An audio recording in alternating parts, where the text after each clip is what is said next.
Hello दोस्तों, स्वागत है आपका आपके अपने चैनल टीएमपी सॉल्यूशंस पर। यह चैनल का सबसे पहला वीडियो है और आज हम एक ऐसी उलझन को दूर करने वाले हैं जो हम सबके दिमाग में कभी ना कभी ज़रूर आती है। लेकिन उससे पहले मैं आपको बता दूं कि मेरा जो इंट्रोडक्शन वीडियो था मैंने उसमें बताया था कि मैं लैपटॉप रिपेयरिंग से रिलेटेड एकदम बेसिक से शुरुआत करने वाला हूं, जिससे आपको समझ आएगी कि हमें शुरुआत कहां से करनी है और कैसे हम स्टार्ट कर सकते हैं इस रिपेयरिंग की दुनिया में अपना पहला कदम यानी कैसे रख सकते हैं।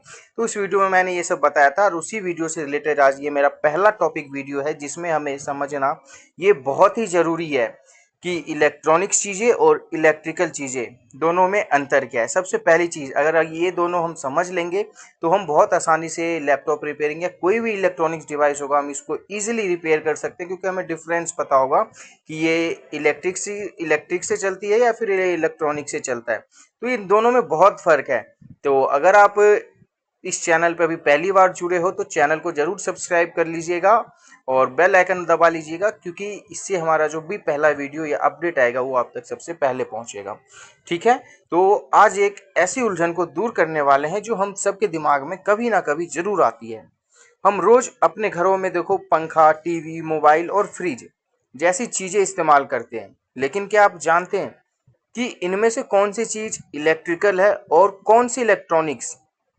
अगर नहीं तो टेंशन मत लीजिए, मुझे पता है ये तो हर कोई समझता है कि इलेक्ट्रॉनिक चीज़ें और इलेक्ट्रिकल चीज़ें बहुत कौन कौन सी चीज़ें हैं, लेकिन हम कभी ना कभी किसी डिवाइस को देख लेते हैं तो हम कंफ्यूज हो जाते हैं। आज उसी कंफ्यूजन को मैं दूर करने वाला हूँ और मैं ये नहीं कहता कि ये बहुत डिफिकल्ट है, आप बहुत आसानी से समझ सकते हो कि इलेक्ट्रिकल चीज़ें और इलेक्ट्रॉनिक चीज़ें बहुत मतलब क्या क्या है। ठीक है, तो देखिए, टेंशन नहीं लेना है।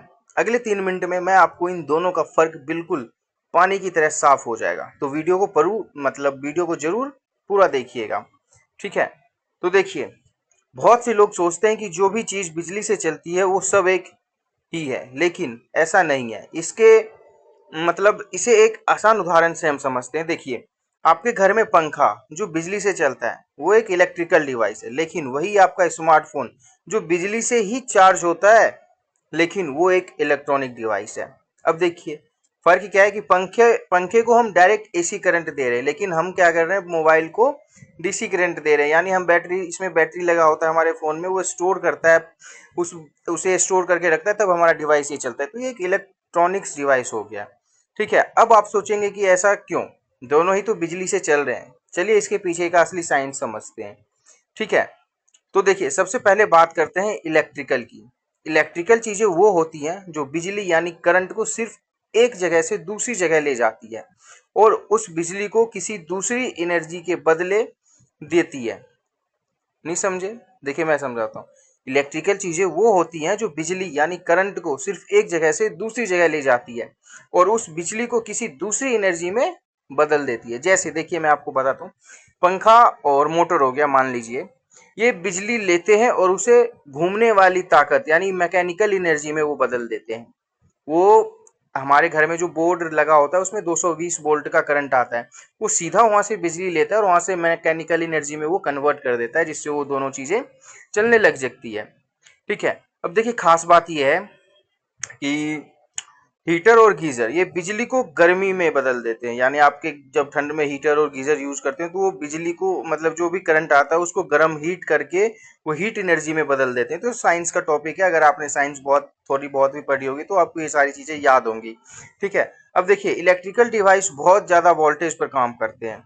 जैसे हमारे घरों में आने वाला जो 220 वोल्ट या फैक्ट्रियों में आने वाला 440 वोल्ट, इसमें तांबे या एल्युमिनियम के मोटे तार और बड़ी बड़ी वाइंडिंग होती है, ये सिर्फ बिजली का इस्तेमाल करते हैं, उसके साथ कोई चालाकी या डेटा प्रोसेसिंग नहीं करते। ठीक है, अब बात करते हैं कि इलेक्ट्रॉनिक्स की। यहीं पे हमारा सारा जादू होता है, यानी इलेक्ट्रॉनिक्स जिसको हम सीखेंगे कि इसको हम कैसे रिपेयर करते हैं। ठीक है, देखिए, इलेक्ट्रॉनिक्स वो चीजें होती हैं जो बिजली को सिर्फ इस्तेमाल ही नहीं करती बल्कि बिजली के बहाव को कंट्रोल करती है। यानी जो करंट आ रहा है उसको सिर्फ जाने नहीं देती, उसको कंट्रोल भी करती है कि भाई तू रुक जा, मैं तुझे इसमें इतना भेजूंगा, तुझे डीसी में बदल दूंगा, डायरेक्ट बदल दूंगा। तो इस तरीके से उसे वो कंट्रोल भी करती है इलेक्ट्रॉनिक्स डिवाइसेस। ठीक है, तो देखो और इसके जरिए फैसले लेती है कि ये डाटा प्रोसेस करती है, जो भी है अपना, भी आगे हम समझेंगे। देखिए, आपका मोबाइल सोच सकता है कि कब स्क्रीन ऑन करनी है और कब ऑफ। आपका स्मार्ट टीवी इंटरनेट से वीडियो चला सकता है। इलेक्ट्रॉनिक्स, देखिए इलेक्ट्रॉनिक्स डिवाइस बहुत ही कम वोल्टेज पर काम करते हैं, जैसे 5 वोल्ट, 12 वोल्ट या 24 वोल्ट। इसके अंदर आपको बड़े तारों की जगह छोटे छोटे सिलिकॉन चिप्स, ट्रांजिस्टर, डायोड और ग्रीन कलर के सर्किट बोर्ड पीसीबी देखने को मिलते हैं। ये बिजली को अपनी मर्जी से कम या ज्यादा कर सकते हैं। ठीक है, इलेक्ट्रॉनिक्स डिवाइस में बहुत सारी मतलब ऐसी चीजें हैं जो कम वोल्टेज पे काम करती हैं, जैसे 5 वोल्ट, 12 वोल्ट या 24 वोल्ट। इनके अंदर आपको बड़े तारों की जगह छोटे छोटे सिलिकॉन चिप्स देखने को मिलेंगे, जैसे आप ये बोर्ड पे देख सकते हैं। ठीक है, तो ये सारी चीजें होती हैं और सर्किट बोर्ड देखने को मिलती है, बिजली को अपनी मर्जी से कम या ज्यादा कर सकते हैं। ठीक है, अगर देखिए, अब मैं आपको बहुत ही कम शब्दों में समझाऊं तो इलेक्ट्रिकल डिवाइस बिजली को ताकत या गर्मी में बदलते हैं, जबकि इलेक्ट्रॉनिक्स डिवाइस बिजली का इस्तेमाल करके इंफॉर्मेशन या डाटा का प्रोसेस करते हैं। समझे? एक बार और मैं रिपीट करता हूँ, इलेक्ट्रिकल डिवाइस बिजली को ताकत या गर्मी में बदलते हैं, जबकि इलेक्ट्रॉनिक्स डिवाइस बिजली का इस्तेमाल करके इंफॉर्मेशन या डाटा को प्रोसेस करते हैं। इलेक्ट्रिकल हाई वोल्टेज 220 वोल्ट या 440 वोल्ट पर चलते हैं, और इलेक्ट्रॉनिक्स वोल्टेज जो 5 वोल्ट या 12 वोल्ट पर ही चलते हैं। ठीक है, अब देखिए मटेरियल, इलेक्ट्रिकल में कॉपर और एल्युमिनियम के तार होते हैं, जबकि इलेक्ट्रॉनिक्स में सेमीकंडक्टर जैसे सिलिकॉन के चिप्स होते हैं, जैसे कि आप ये बोर्ड पे देख सकते हैं। ऐसे बहुत सारी चीजें इस्तेमाल होती है जिससे हमारा डिवाइस चलता है। ठीक है, तो दोस्तों, अगली बार जब आप अपने घर का पंखा चालू करें तो समझ जाना कि यह एक इलेक्ट्रिकल है, और जब आप रिमोट से एसी का तापमान बदले तो समझ जाना कि इसके पीछे इलेक्ट्रॉनिक्स का दिमाग काम कर रहा है। उम्मीद है टीएमपी सॉल्यूशंस की यह पहली वीडियो आपको पसंद आई होगी और आपको इन दोनों का अंतर समझ आ गया होगा। अगर वीडियो अच्छी लगी हो तो प्लीज़ वीडियो को लाइक करें और अपने दोस्तों के साथ शेयर करें, और चैनल को सब्सक्राइब करना बिल्कुल मत भूलिए, क्योंकि आपको नए अपडेट्स और नई वीडियोस के जो भी अपडेट्स होंगे आपको सबसे पहले मिलेंगे। तो नीचे कमेंट में बताइएगा कि आपके पास कौन सा इलेक्ट्रॉनिक्स गैजेट सबसे पसंदीदा है। मिलते हैं अगले वीडियो में, तब तक के लिए सीखते रहिए और जुड़े रहिए टीएमपी सॉल्यूशंस के साथ। Thank you.